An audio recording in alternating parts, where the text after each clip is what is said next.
ನಿವೇದಿತಾ ಚಂದನ್ ಡಿವೋರ್ಸ್ಗೂ ಮುನ್ನವೇ ನಡೆದಿತ್ತು ಸಂಧಾನ.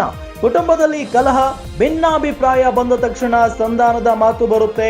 ಸ್ನೇಹಿತರು, ಆಪ್ತರು, ಕುಟುಂಬದವರು ಸಂಧಾನ ಮಾಡೋದಕ್ಕೆ ಮುಂದಾಗ್ತಾರೆ.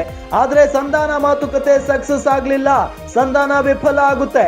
ಸಂಧಾನ ವಿಫಲವಾಗಿದ್ದರಿಂದ ವಿಚ್ಛೇದನಕ್ಕೆ ಕೋರ್ಟ್ ಮೊರೆ ಹೋಗಿದ್ದಾರೆ.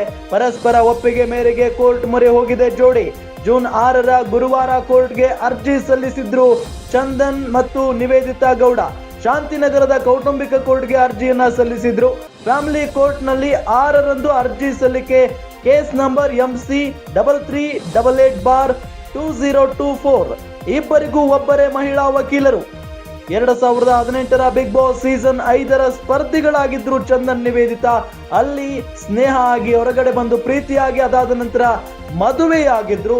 ಈಗ ಅವರಿಬ್ಬರು ಡಿವೋರ್ಸ್ ತೆಗೆದುಕೊಳ್ತಾ ಇದ್ದಾರೆ.